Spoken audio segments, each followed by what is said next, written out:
मेरवा बिरहा के सुनने से जो बहुत दहेज लोभी हुई ओकरा पर शायद एकर प्रभाव पड़े। अब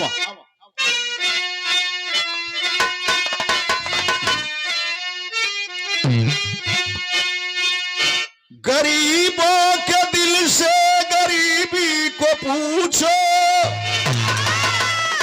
रात कटती तो दिन है गुजरता नहीं, लाख कोशिश है करता जमाने में वो वक्त से पेट उसका है भरता नहीं, लाख कोशिश है करता जमाने में वो वक्त से पेट उसका है भरता नहीं, साथ दे के गरीबों का देखो कभी, अरे उसका यह शान दुनिया में मरता नहीं, जो कर्म या धर्म पे भरोसा करे उसका घर तो कभी भी उजड़ता नहीं।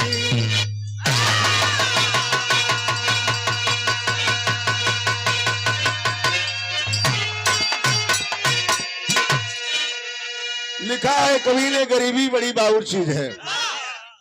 मालिक ने इंसान को बनाया है, किसी को महा अमीर तो किसी को महा गरीब, लेकिन दोनों मालिक की दी हुई चीज है। ब्रह्म एक लाइन कव्वाली बा कौन मास्टर?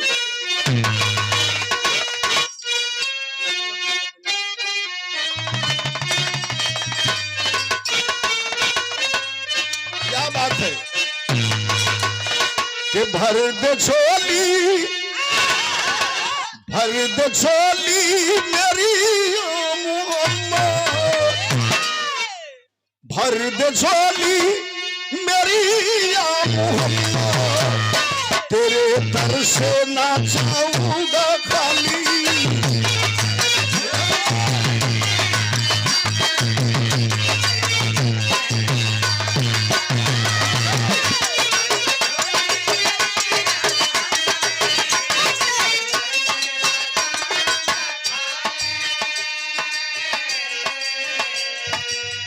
भर दे झोली मेरी या मोहम्मद, वो तेरे दर से ना जाऊंगा खाली। व्यास का सदरी देख के वो हमारे बात का होश पर गए विजय भैया, झोरत हम ऐसे ही एगो जात अली जब मैरवा बिरहा गावे, मैरवा के पहले ही रोडवा पे एगो बड़ा झंखाड़ बोरे का पेड़ बा, हो जाए एगो सोखा झारत रहल, देश का मेहरारू बैठल रहली, हमनों को रुक गई जा, देख ले बाबू ढोलक का बेस, एगो लड़की पर भूत चढ़ा दिलस और सोखा लगल पूछबे हो गई कोई दिल समझ जाए। ए मनोज देखा है अपन बेसोस कहाँ चल गया के बाज मॉनिटर साउंड वाले भाई मनोज, खाना खाएगा, अरे क्यों को लगा दे जी, चला तो ले आओ थो दो रो। वो लड़की में भूत चढ़ा दियालस, विजय भैया गौर से सुनो तने बात के हम आज वो लड़की लगल खेले तो सुखवा कहलस कि तू के हवा, राम केवल भैया तो लड़किया बोल दिया कि हम भूत हैं, घर वाला हाथ जोड़ के खड़ा हुआ सब, सुखवा कहता कि ये दैत महाराज के छोड़ दो, गांव को बेटी बहन लगी, तो भूतवा कहता कि गांव का लड़का बेटी बहन चिंते नहीं खा सकता, हम तो भूत है।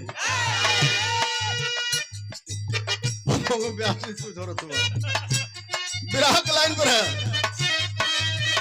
जो गरीबी गले से लगा के, जो गरीबी गले से लगा के चैन की नींद जग में ना सोता,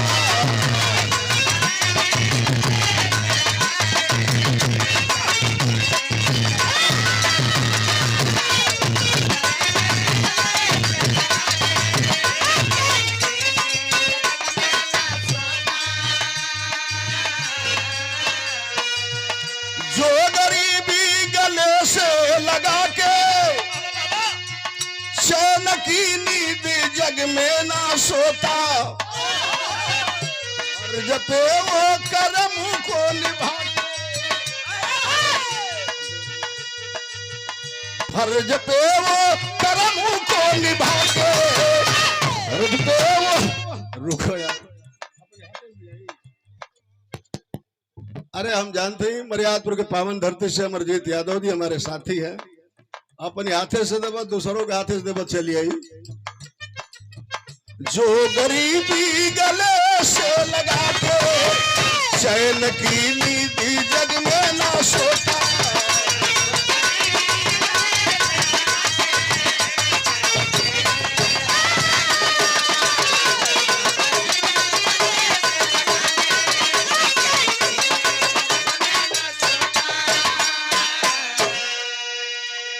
जो गरीबी गले से लगा के अरे चैन की नींद जग में ना सोता, फर्ज पे वो कर्म को निभा के, फर्ज पे वो कर्म को निभा के, इस जहां में वो अक्सर है रोता।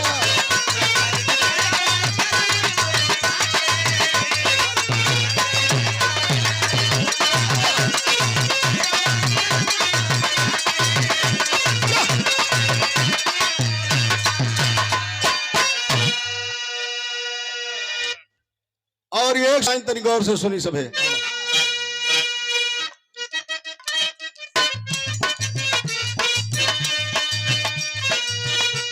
जहां में बड़े भाग्य से हंसाती जिंदगी,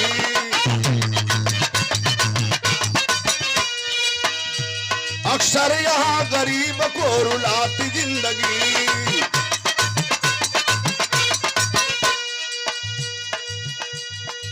मगध प्रदेश जो पटना के नाम आज बना है, लालू और नीतीश का साम्राज्य बना है। रणबीरपुर में यादव जहां श्यामलाल थे, पत्नी देवंती बेटा रोशन तंगहाल थे। बात समझ लो, पटना देहात में गांव है, जो ना गांव का नाम रणबीरपुर गांव, वही रणबीरपुर के रहने वाला श्यामलाल यादव, जिनके धर्म पत्नी का नाम है देवंती देवी। 8 साल का एक लड़का है जिसका नाम है रोशन। यह 3 गो परिवार बा। 2 बीघा जमीन के कष्टकार हवन, गरीब आदमी हवन। खेती बाड़ी गाय भैंस से धर्म कर्म चलत बा। धीरे धीरे बाबू समय बीतल, अचानक उनकी पत्नी बीमार पड़ी। श्यामलाल ले जाके अपने मेहरारू के दवाई करावे लगलन। दवा कराते कराते हे पंचो, गाय भैंस भी बिक गई, मेहरारू के तन का गहना बिक गई। डॉक्टर ने बताया आखिरकार श्यामलाल से कि तुम्हारे बीबी को कैंसर हो गया है। अगर अपने बीबी को बचाना चाहते हो श्यामलाल, तो किसी बड़े हॉस्पिटल में लेकर दिल्ली एम्स में चले जाओ, लंबे पैसे का इंतजाम करो। डॉक्टर की बात सुना बाबू, कहले कि जोले सांस बा तोले आस बा। बारे वो गरीब आदमी अपने इलाके के सभी धनवानों के पास गया, झोली फैलाया, साहेब हमारी मदद कर दीजिए, अपने पत्नी को मैं बचा लूं, धीरे धीरे आपका पैसा वापस कर दूंगा। लेकिन गरीब को का सुनने वाला कोई नहीं है। ये जमाना में कर्जो भी वही के आदमी देता जे के बुझता कि दे दी है। कोई एक फूटी कौड़ी का मदद नहीं किया। आखिर अपनी धर्मपत्नी को बचाने के लिए श्यामलाल यादव क्या करता है, बिरहा में ठिकीत बा।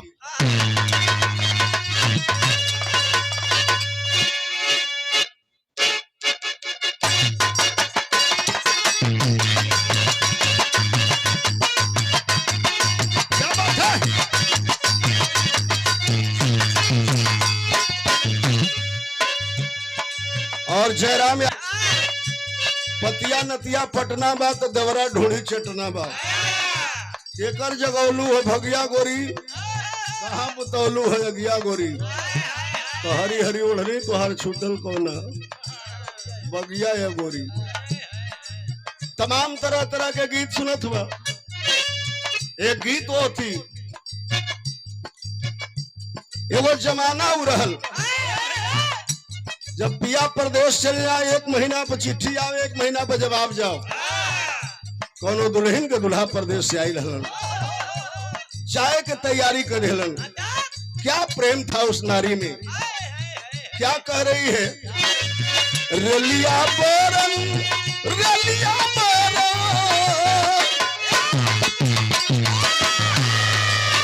रलिया बरन पिया कलिए छाय, रलिया बरन।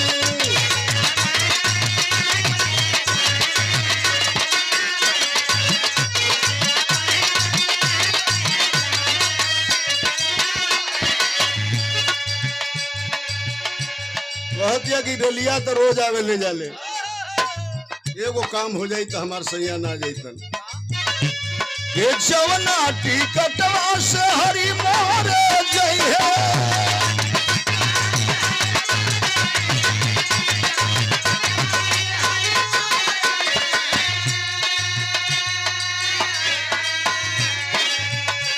अरे हे बनिया बरस टिकट गली जाव रे, रलिया बरन।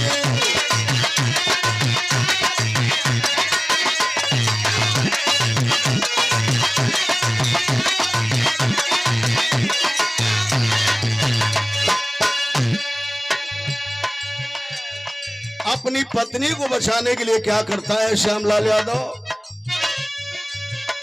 लिखत हवन कवि जी, केहू ना जाने, केहू ना जाने,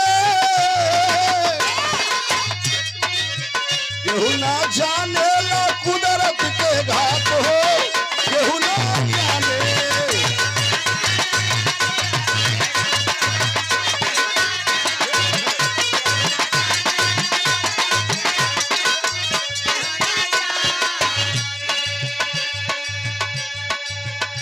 देखिए अपने पत्नी को बचाने के लिए श्यामलाल यादव शंकर सिंह के धैला गिरवी जमीनिया,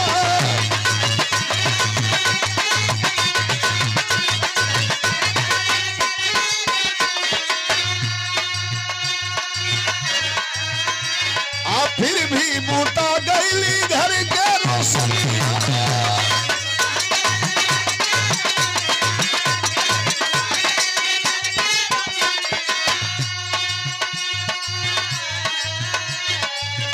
आइल जीवन में आज काली रात हो, केहू ना जाने, केहू ना जाने कुदरत के घाट हो, केहू ना जाने।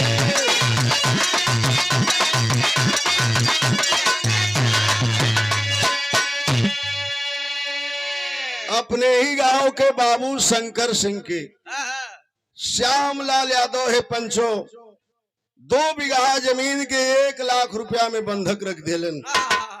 बंधक रखा हुआ गरीब आदमी अपने बीमार पत्नी को लिया, अपने 8 साल के बेटा रोशन को पटना से ट्रेन पकड़ के लेके चल दिया दिल्ली।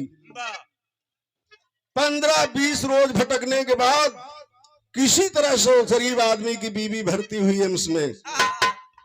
10 दिन रही एम्स में बाबू, 95,000 रुपए खत्म हो गए। डॉक्टर धीरे से श्यामलाल यादव को बुलाया और कहा कि श्यामलाल, हिंदुस्तान में नहीं विदेश में भी चले जाओगे, तुम्हारे बीवी को दुनिया में कोई डॉक्टर बचा नहीं सकता है। मात्र आज से 12 या 13 दिन जिंदा रहेगी, ले जाओ अब सेवा सत्कार इसका करो। जब सुना वह गरीब आदमी, उसके पैर के नीचे की जमीन खिसक गई। आंख में आंसू लेकर के बाबू ट्रेन पकड़ा, पकड़ के गांव चले लन।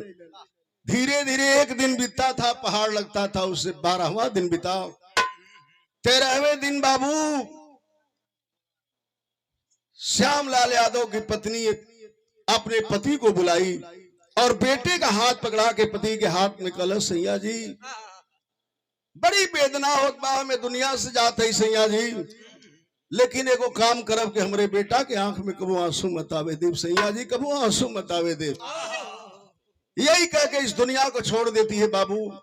आज माँ के लाश पर बेटा रो रहा है, पत्नी के लाश में गिर के पति रो रहा है, लेकिन गांव को लोग इकट्ठा पहला लगला समझावे जाए तो हो श्यामलाल मालिक के यह मंजूर रहल। गांव के लोग मिलजुल के ले जाके दाह संस्कार करौलन, काम क्रिया बीत गई। फक्कड़ आदमी हो गया वह आदमी श्यामलाल। अपने 2 वक्त की रोटी का इंतजाम वह बेटा इनके घर उनके घर काम करके करने लगा। धीरे धीरे और समय बीतल। एगो मास्टर साहब के घरे लड़का काम करत रहल।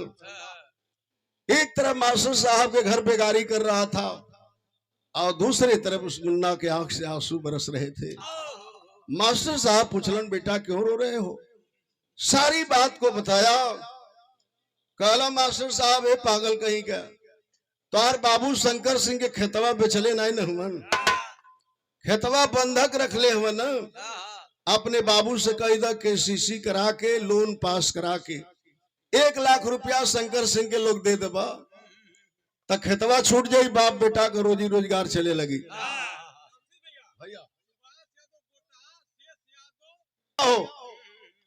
लड़का घरे आइल अपने बाबू से को बात कहलस। का कहलस? अब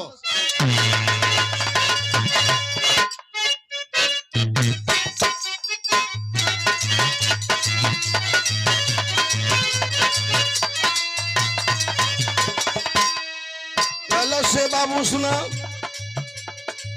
छोड़े ना जमीनिया ठाकुर पैसा के कराना वायर, पैसा के कराना रोवेला सुमनाया सुधार।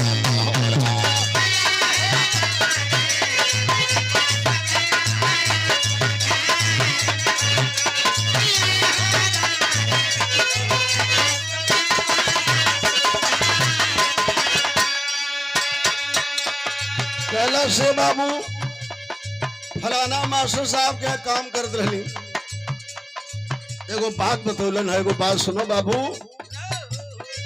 क्रेडिट बनवाल जाके लोना कराला ये बाबू लोना,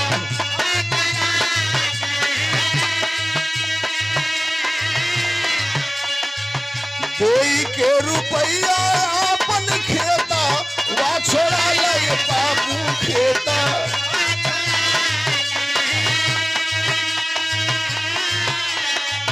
बाटे ना ठिकाना रे बाबू दूनी या बेगाना वायर दूनी या बेगाना हो, ई है बायरा दिया हमारन होना।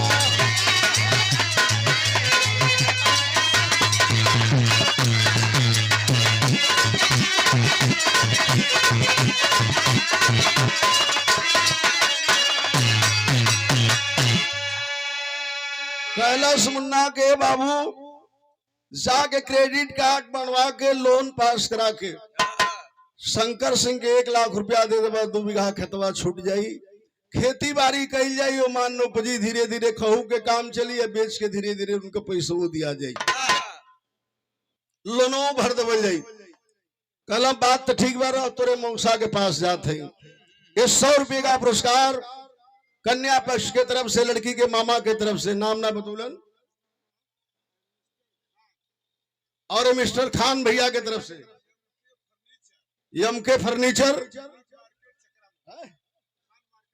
खान मार्केट चकरा मऊ से बहुत बहुत प्रणाम बा भैया के, सब भैया के नमस्ते प्रणाम बा।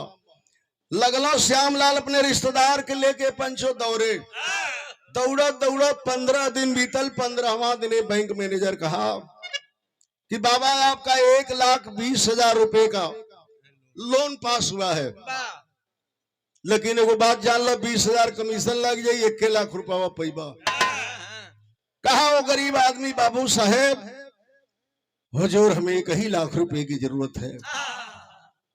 कहा बैंक मैनेजर जाइए कल आइएगा। काल जब अलन तो जो ना लोन में बैंक वाला लोन पास करेला, जो ना में कमीशन लेवे के रही, वो 12 बजे 1 बजे 2 बजे पेमेंट ना होला, वो 4:30 पौने 5 बजे पेमेंट होला। 5 बजे दिसंबर के महीना में 1 लाख रुपया दिलन चैम्बर में बुला के। रिश्तेदार भी बैठा ला, रिश्तेदारों के कमीशनवा में कुछ पावे के रहल।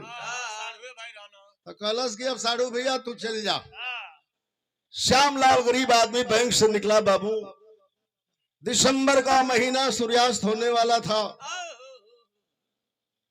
बैंक से निकल के कुछ दूर अइला, एगो टेम्पू में बैठलन। टेम्पू वाला आधा किलोमीटर गई, एगो चौराहा पर खड़ा होके आधा घंटा घूमल से नहीं सो नहीं, आधा घंटा घूम के आइल, कहलस के बाबा सवारी ना मिलत बा, हम जाई बोल नहीं। तो उतरा, हमरे टेम्पू पर से उतर के चल जा, जैसे मन करे उससे जा। उतर गया वह गरीब आदमी, कहला साधे ना मिली, यहाँ से 16 किलोमीटर घर बा, जाई तो कैसे जाई। कहला रहे अब रोड तक ना जाई भले, बल्कि तिरकटे चली, रात बिरात पहुंचब अपने घरे। 5 किलोमीटर अलन है तिरकट, तो का भाई बिरहा में गीत बदल गई।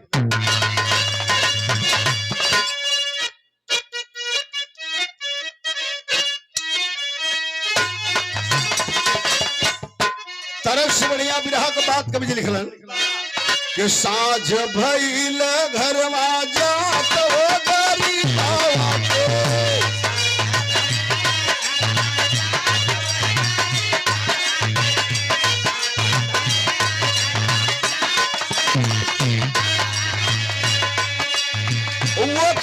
सुखल बा मुरझात होई गरीबवा के, बात होई गरीबवा के। साझ भइल घरवा जात होई गरीबवा के।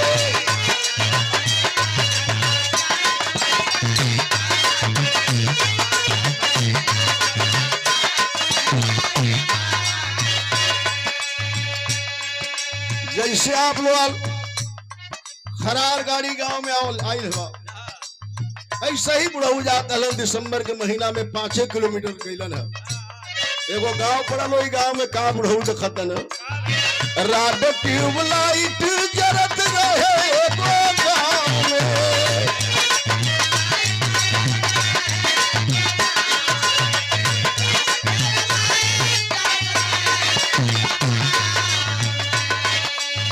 लागी गईले पाँच गरीबवा की पाँव में।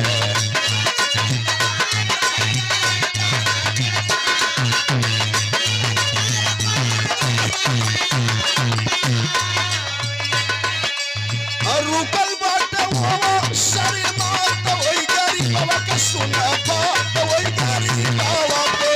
साझ भइल घरवा जात वही गरीबवा के।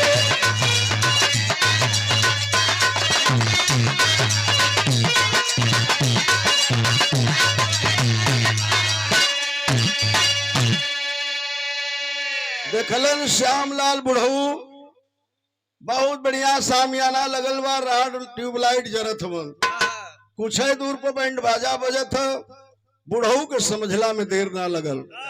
सोच गईलन की कोनो बारात आवत है, तो काहे हमार घर बहुत दूर है, 1 लाख रुपया ले ले है, जमाना जुग बड़ा खराब बा, काहे नहीं बराती में एक पत्तल भात खा के सुत रह, सवेर हुई चल जाये। यह सोच के वजह रुक गईलन। धीरे धीरे सहनाई बजते बजते बेटी वाले के दरवाजे पे आ गई। गाड़ी से दुल्हा उतरल हो, पंचो द्वार पूजा पर बैठल जो है। श्यामलाल कहलन तनी हमऊ द्वार पूजा देख ली। जब जाके देखलन तो का देखा था बनावा,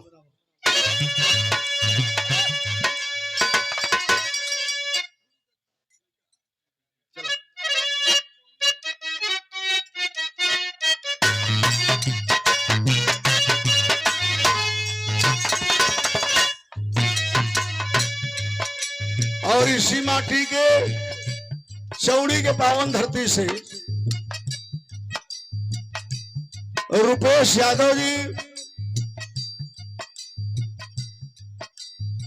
जयश्री यादव के, स्वर्गीय जयश्री यादव के, जो कलाकार दुनिया में किसी को छोड़े नहीं, उनके सुपुत्र हैं, हमारे भाई हैं।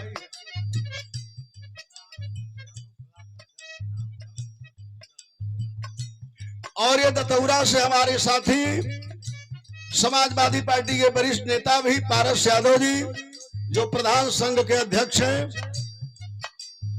अध्यक्ष वाला प्रधान संघ के। धीरे धीरे मत चला, तू भगबो करल बहुत तेज, ये तो बेरो हो गई, हम जानते नहीं। हाई सुना का भाई, का देखलन बुढ़ो द्वार पर, देखले दुआरवा पे होता झगड़वा हो, देखले दुआरवा पे होता झगड़वा हो, मनवा में करेला विचार हो।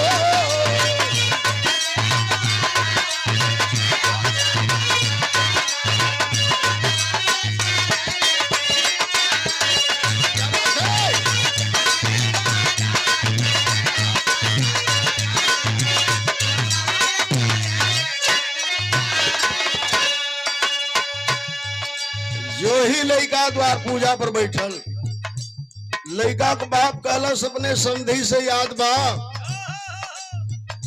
कहले रहला कि जो ही द्वार पूजा पर बारात लागी जौन बाकी रुपया 1 लाख बा दे दे, पैसा दे दे तो द्वार पूजा होई नहीं। पगड़ी उतार के बैठी वाला लड़का के बाप के अपने समधी के कदम में रख दिया हो पंचे। कहलन जो हमारा रिश्तेदार पैसा देने के लिए कहा था, उनके घर कोई बहुत सीरियस हो गया है, किसी हॉस्पिटल में लेकर चले गए।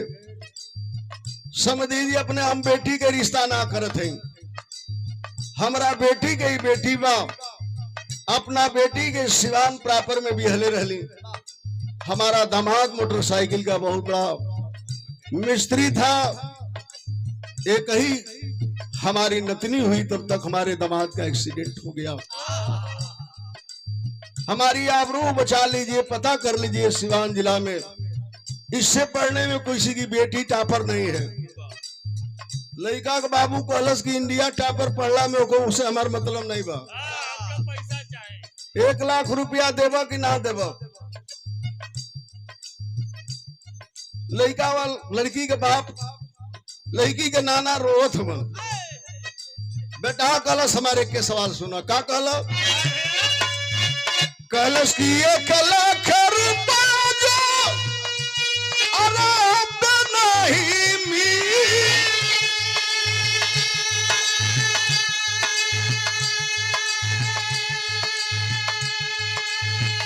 बिटिया के मनिया उससे नुरवो दाखिली। 1 लाख रुपया ना दे पैबा। कहा लड़के वाला की बाजा बंद कर दो। बजते हुए सहनाई बंद हो गई। आवाज दिया अपने बारात को, चलो यहाँ हम शादी नहीं करेंगे। बिटी हालाचारी भइले पौआ में गिरी गईले, बिटी हालाचारी भइले पौआ में गिरी गईले। गिरल ही अरबा के बहार।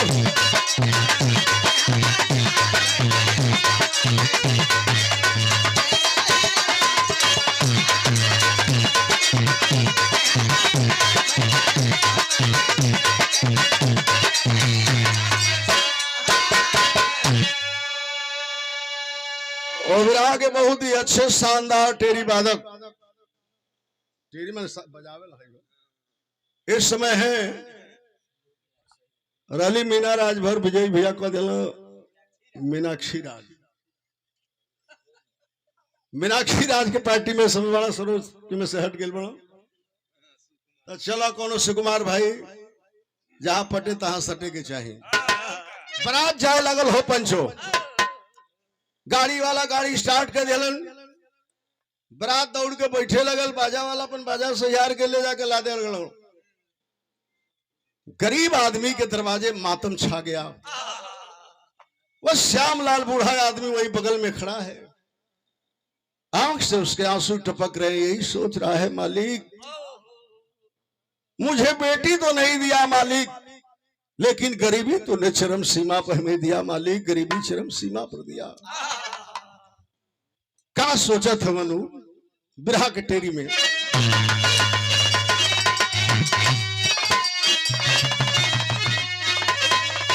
इससे नूरवा जो न पई है बिटिया, अरे सनुरवा जो न पई है, ओ सनुरवा जो न पई है बिटिया, पैसा कारण खा के मर गई बहु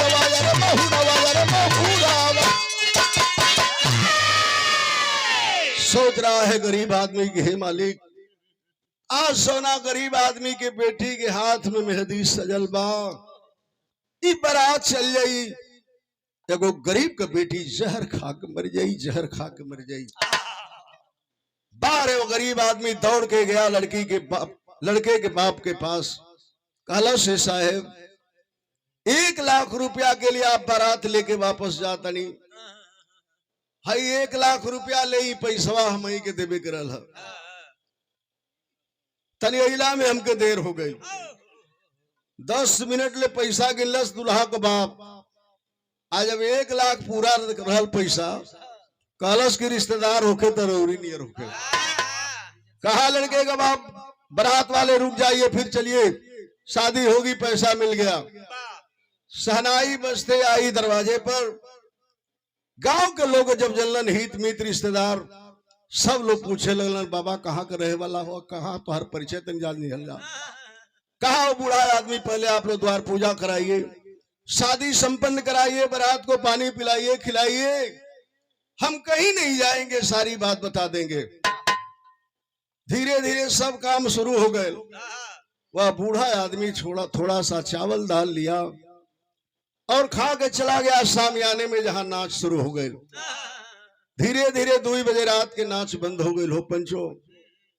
3 बजे वो गरीब आदमी की बेटी के जब विदाई होके लगल, कार के पास जब वो लड़की आई, कहल से नाना इंसान नहीं उस भगवान से मेरा दीदार करा दीजिए जो 1 लाख रुपया दे करके आपकी आबरू को बचाने का काम किए हैं। बड़ा लोग खोजले लेकिन मिलने नहीं, काहे नहीं मिलने? और ये लड़के नौसे राजा के फूफा श्री पांचू यादव जी शर्मा से, बहुत नामी गांव है शर्मा, पहलवानों का गढ़ है, बहुत बहुत प्रणाम बा। का भाई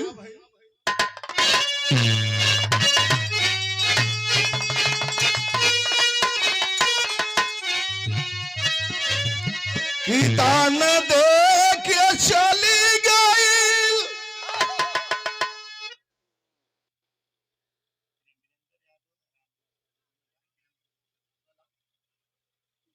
और ये श्रद्धेय वीरेंद्र यादव जी और रामविलास यादव दोनों लोग भाई हैं। ये वीरेंद्र भैया की तरफ से सुंदर पुष्पहार और सादर 500 रुपए का पुरस्कार, बहुत बहुत प्रणाम बा। सकल पंच के नमस्ते प्रणाम सलाम रही। की दान दे के चली गई, ए बाबू बुढ़ाम चली गई, अवई बेटा के लाख हऊ दे के रुपया, खोज सब लोग कहवा दान वीर करण गईले, भोरवा में होत बाटी वही बेटी के विदाई, तनहरी बाबू के दुलारी प्यारी आज बेटी मन मार रोवे, भोरवा में होत बाटी वही बेटी के विदाई। सब लोग खोजले, श्यामलाल को कहीं पता नहीं चलल। आखिरकार वो गरीब की आदमी, गरीब की आबरू, गरीब की बेटी गाड़ी में बैठी ससुराल के लिए रवाना हो गई। एनी श्यामलाल 3 बजे अपन तम्बू छोड़ दिलन, 8 बजे रात सवेरे घरे पहुंचलन है। आज जो ही खूंटी पर कुर्ता टंगला हो पंचे, 8 साल का लड़का का कैलस, जाके उनको पाकिट टोवे लगल। पाकिट टोलस टो के आके अपने बाबू से कहलस, का कहलस, हीरो से ना पूछेला का,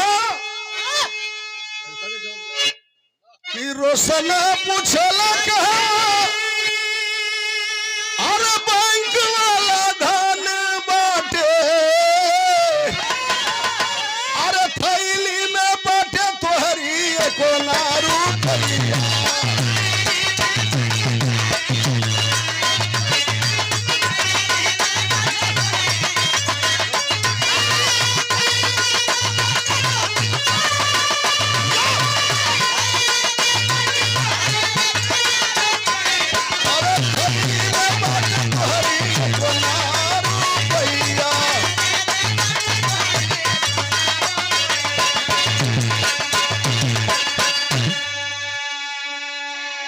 एगो सिक्का हो गरीब आदमी के बेटा नहीं पौलस।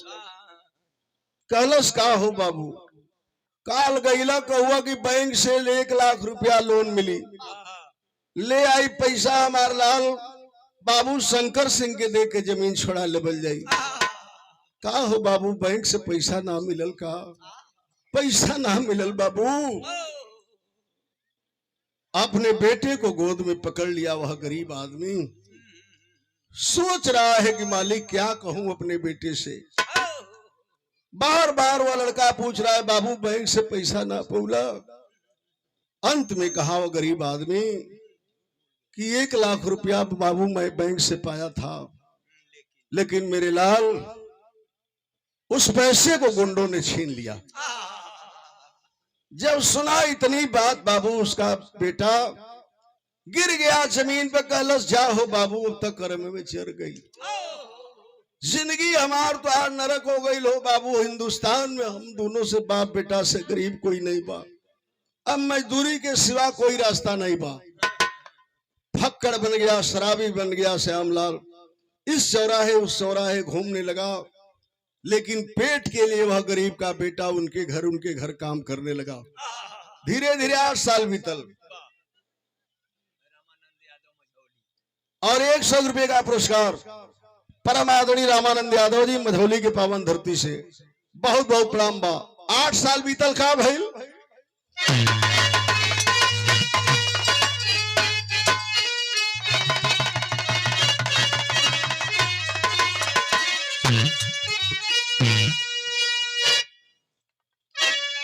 हो करजवा के भार बढ़ी गईले,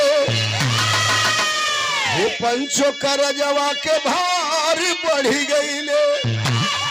अरोवे बाप बेटा लाचार होता, करजवा के भार बढ़ी गईले।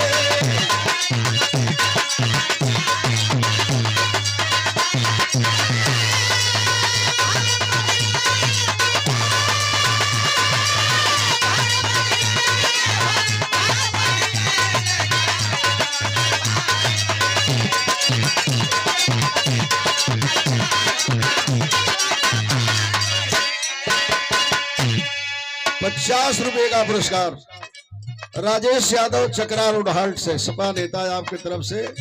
माली सुखरे के सब भैयन के नमस्ते प्रणाम सलाम बा। बैंक वाला लगला दौड़े, ब्याज पे ब्याज चक्रवृद्धि जो ब्याज जोड़ के बहुत पैसा हो गई बैंक में। श्यामलाल जकरा पास 98 नहीं के का बैंक में जमा करी हम। आखिरकार बैंक वालों ने हार मान करके दे दिया तहसील में। तो का भइल, बैंक अधिकारी दुआ रस गइल हारी।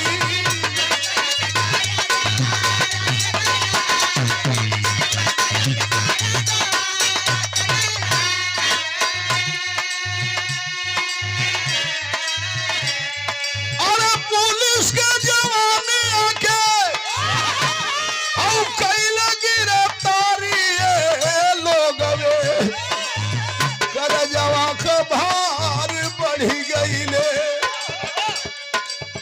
उछली अनिता फटकार होकर करजवा के भार बढ़ी गईले।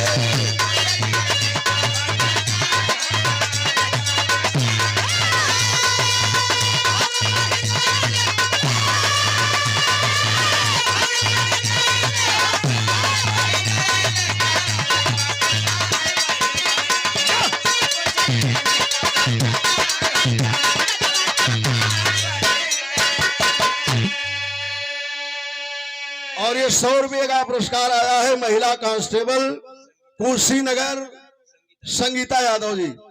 बहुत बहुत बहन जी को प्रणाम है, सकल पंच के नमस्ते प्रणाम सलाम बा। हे पंचो, आखिरकार एक दिन पुलिस के जवान गईलन एगो चौराहा से श्यामलाल के गिरफ्तार कर लेलन।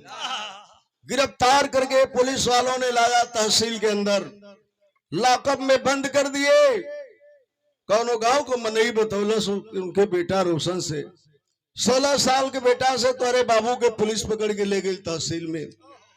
भागते दौड़ते रोते बिलखते आया तहसील में। वो गरीब आदमी का बेटा देखलस कि बाबू जेल के अंदर कैद खाना में बंद हुआ, आंख से झरझर झरझर आंसू बहत बा। अंदर वह गरीब बाप रो रहा है, बाहर उसका बेटा बिलख रहा है कि बाहर मालिक ऐसा गरीबी दिया मालिक, दुनिया में उनका कोई मददगार नहीं बा मालिक, कोई मददगार नहीं बा। कुछ ही देर के बाद ऑफिस के सामने एक कुर्सी लगती है, एक मेज लगता है, 2-4 और वीआईपी कुर्सी रखी गई। जिस कुर्सी पर आकर के उस तहसील की एसडीएम महिला अनीता पटेल बैठती है और सिपाहियों को कही कि जाओ श्यामलाल यादव को मेरे सामने लाओ, पेश करो। लॉकअप से लाए सिपाही श्यामलाल यादव को। एसडीएम महिला ने सवाल किया, रे बाबा 8 बरस गुजर गए, पैसे का तूने जुआ खेल गया कि दारू पी गया? आज तक ये पैसा तूने जमा नहीं किया, क्यों नहीं किया बताओ। अच्छा है मुन्ना रौनक यादव की तरफ से पुरस्कार हुआ माता रानी सुखीर के। तब फटकारने लगी जब महिला एसडीएम बाबू पैर पे गिर गया। वह गरीब आदमी कहा कि बेटी 2 मिनट मेरी बात सुन लो, बेटी 2 मिनट मेरी फरियाद सुन लो। क्या कहता है वह?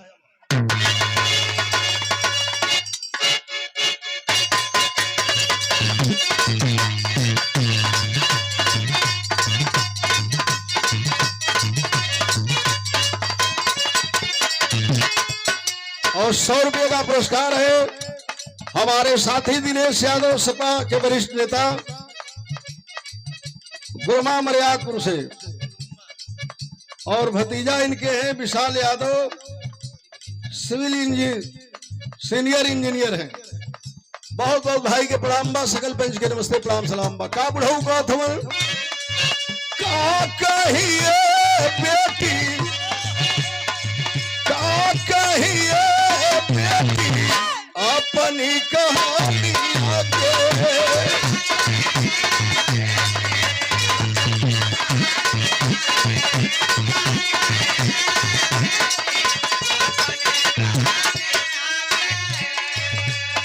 रोवे तहसीलिया में, रोवे तहसीलिया में भाई के चरनिया के का कहिए बेटी अपनी कहानिया के।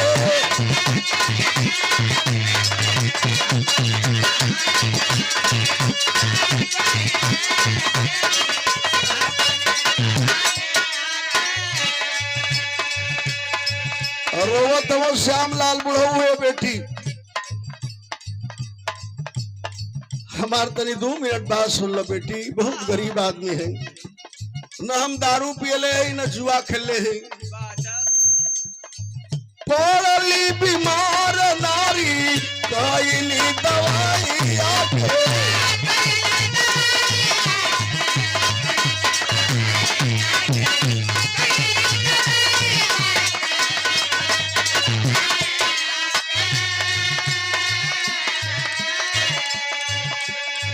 तापो नजरिया रे बाउर, तापो नजरिया रे बाउर भैली वही गोसाई आके।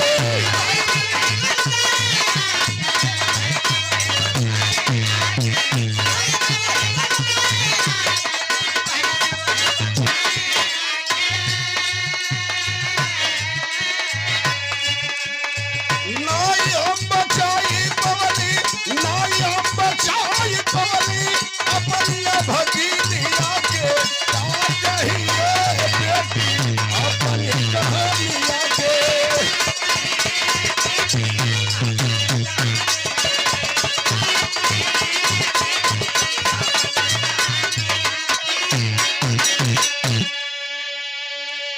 कही एसडीएम महिला की मेरे पास अब एक ही रास्ता है, 2 बीघा जमीन तेरे पास है, गांव में चल करके और तेरे जमीन को नीलाम करके सरकार का पैसा वसूल दूंगी। कहला से बेटी वो पैसवा वो खतवा तो पहले ही से नीलाम बा। कहा कि एसडीएम साहब के सामने बेटी हमार मेहरारू बीमार पड़ गई हो बेटी, डॉक्टर बताया कैंसर हो गया है। 1 लाख रुपया मैंने अपने यही गांव के बाबू साहब को बंधक रखा। एम्स में गईली दवाई करावे हो बेटी, हमारे 95,000 रुपया लगल। खाली जांच में डॉक्टर बता दिया बीवी तेरी मर जाएगी। 12 दिन हमार बीवी जिंदा रहले सरकार। मालिक के वह मंजूर ना भइल, हमार धर्म पत्नी मर गईली। दुनिया में हमार कोई बाना हमके तनी सा और मोहल्लत दे दी। कही एसडीएम महिला की शंकर सिंह जो तूने रुपया लिया उससे मेरा कोई लेना देना नहीं है। हम उस रुपए की बात करते हैं जो तूने बैंक से 1,20,000 रुपया का लोन लिया था। कहा कि ये बेटी 1 मिनट और बात सुन ला। 1,20,000 बैंक से पास भई, लेकिन 20,000 बैंक वाला कमीशन ले लिया। 1 लाख रुपया हमके मिलल दिसंबर के महीना में हो बेटी। बैंक वाला 5 बजे पैसा दिला, पैसा लेके चलनी, साधन नहीं मिलल बिटिया, साधन नहीं मिलल। का कैली वो पैसा के तनी सुना हमार बात।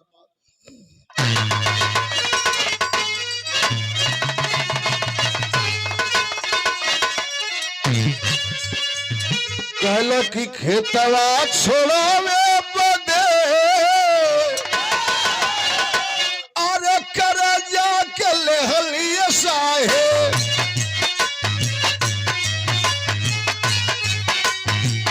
आवत रहली लेके सरकार से उधार। शाम के समैया धैली घरवा का डहरिया बेटी। आवत हमके रहिया पीछे हो गई लगानारी। कहला कि बेटी बैंक से 1,20,000 का रुपया मंजूर भइल।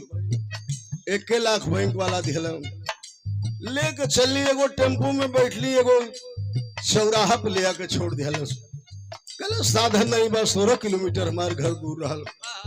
पैदल चल दिली हो बेटी। 5 किलोमीटर गई रहली तौले सुना गौवा गुलौरी आइल रहे एक बरतिया रे बेटी। सोचली कि ले भाई हमार रतिया हो गुजारी। कहला ये बेटी एगो गुलौरी गांव में दीनानाथ पटेल अपना नतनी के शादी करत रहलन। सोचली यही जा रात बिता ले, लेकिन बरतिया जब द्वार पूजा पर लगल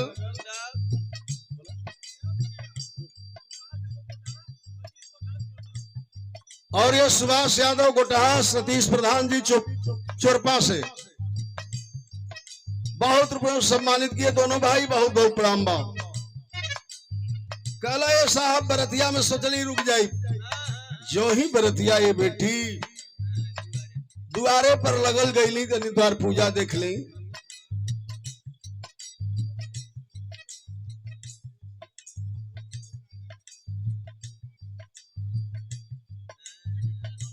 अच्छा ओकर टाइम आई तो बोलो भीतर चल गए सुनिए।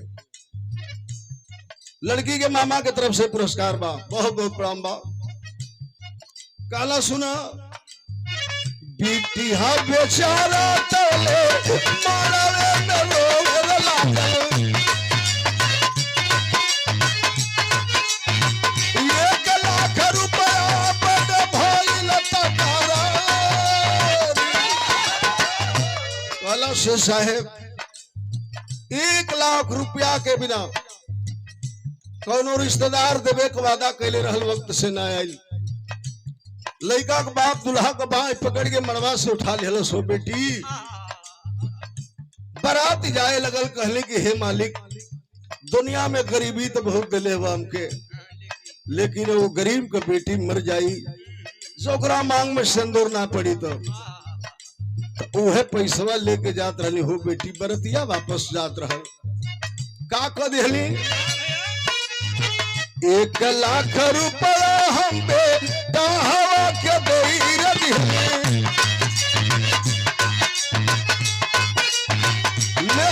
गरीब करी जतिया रे उबारी। लेना झूठल एक लाख रुपया बेटी घूमतानी आज हम बन के कर्जदार।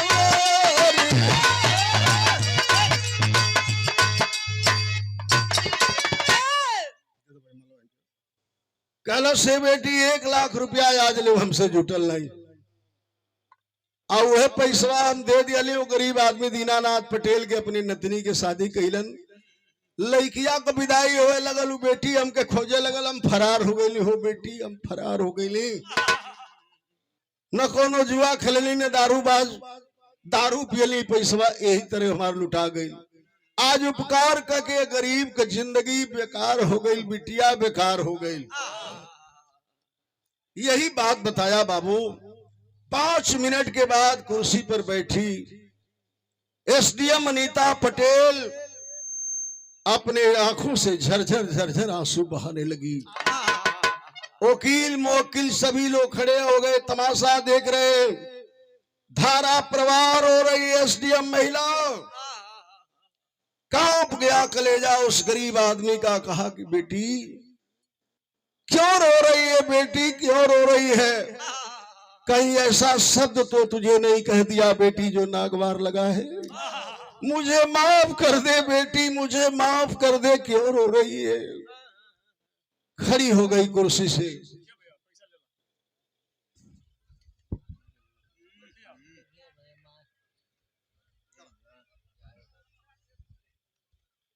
ऐसा का लोग पूरा माथे ले नहीं पहुंचे तो मन में नहीं कर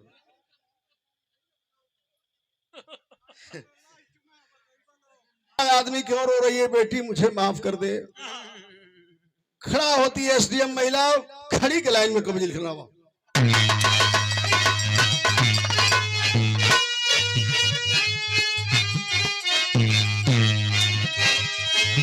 अरे गज में तरी दा दिल है समा के गतिया, सुधार लिया नीता सुन विपद के बतिया।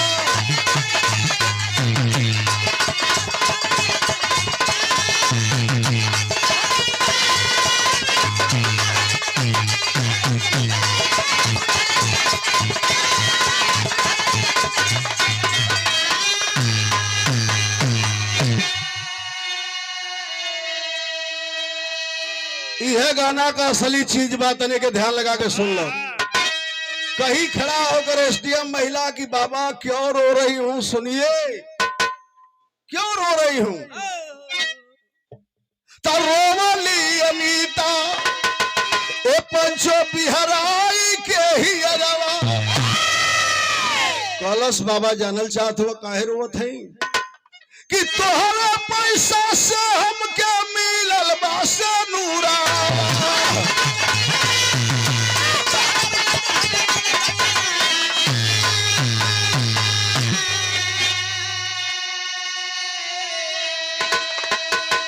अरे पागल भइला सगरिया जगह के थतिया, आया सुधार लिया नीता सुनी विपत्ति का बतिया। भैया हो, रोते हुए एसडीएम महिला ने कहा कि बाबा दूसरे के शादी में नहीं, वही दीनानाथ पटेल की नतनी हूं। अनीता पटेल आप वो पैसा मेरे ही शादी में दिए थे बाबा, मेरे ही शादी में दिए थे। मेरी विदाई होने लगी, बहुत तलाश कराई लेकिन आपका कोई पता नहीं चला बाबा। ससुराल में आई जिंदगी में 2 घंटे मालिक से ही प्रार्थना करती हूं कि हे मालिक, मेरे जीने का, मेरे जिंदगी का मकसद वही होगा, उस इंसान से नहीं उस भगवान से एक बार मालिक दीदार करवा देना, मालिक दीदार करवा देना। मेरे ही शादी में आप बाबा पैसा दिए थे। सुन के सारे लोग अवाक हैं कि बाहर मालिक क्या क्या कभी इंसाफ करता है ऊपर वाला। रोवत हो बुढ़ऊ कलश की रोव मत बाबा सुना। और 101 रुपए का पुरस्कार वीर हीर साउंड सर्विस सुल्तानपुर मऊ से जो साउंड आज अंतरराष्ट्रीय मार्केट पकड़ लिया है हमारे भाई मनोज का, बहुत बहुत प्रणाम करता हूं सब भैयन के। नमस्ते प्रणाम सलाम बा। काला रोवा मती कालस की रोवा जनी बाबू आलसली बापू गईली पाई आज इसकी रोशन में हमार सगे भाई।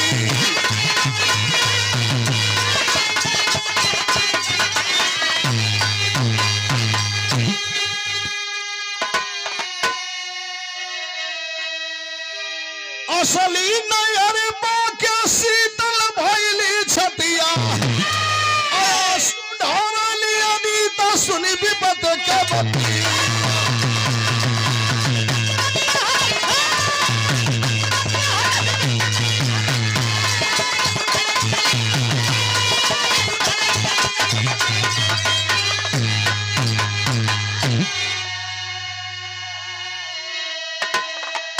बहते हुए आंसुओं को पोंछती है बाबा, हमार बाबू तो मर गए हो बाबू, लेकिन आज से आप असली सगे मेरे बाप होंगे और सगा मेरा भाई होगा रोशन। ले गई बैंक में पूरा कर्जा भरती है, गांव ले जाकर के बाबू शंकर सिंह से बंध की जमीन छुड़वाई और लेके आई पटना अपने आवास पे। कलश आज से एक नई जिंदगी की बाबा शुरुआत कीजिए मेरे पिता बन करके। अच्छा इंसान बनाऊंगा बनाऊंगी अपने भाई को। रोशन को बढ़िया कॉलेज में पढ़ाने लगी। उसका पिता पति दिल्ली में एक एनजीओ में काम करता था। गल तो नहीं हो गई है, एक अजनबी बूढ़े को बाप बना के रखी है घर में, अजनबी उसके बेटे को भाई बना के रखी है। कही अनीता पटेल एसडीएम खबरदार, ये रिश्ता तुमसे आज टूट सकता है लेकिन ये नाता जन्म जन्म तक इन दोनों से नहीं छूट सकता है। अगर अपने बाप के पराचित को माफ करना चाहता है तो गिर के पैरों पे माफी मांग ले। यही वो भगवान इंसान है। तेरा बाप 1 लाख रुपए के लिए बारात वापस लेके जा रहा था और यह गरीब आदमी कर्ज लेके किसी को कर्ज देने जा रहा था बैंक से। कितना बड़ा दिल है इस गरीब आदमी का। तेरे बाप को 1 लाख रुपया दे करके मेरी मर्यादा को, मेरे नाना के आबरू को बचाया, मेरे मांग में सिंदूर दिलवाने का काम किए और मैं तलाशती रही, इनका पता भी नहीं चला। पैरों पे गिर गया उसका पति, माफी मांग लिया। आज पटना के अंदर तीनों परिवार एक साथ नई जिंदगी की शुरुआत करके जी रहे हैं, जिसे अभी हाल में पूरे परिवार को तेजस्वी यादव जी ने सम्मानित करने का काम किया था। यहीं से कभी कहानी का अंत करते आवा कि जय दिखाओ स्वामी गुरुदत्तू कि लहराती फुलवारी ऋषि स्नेही श्री नारायण संगमितवा।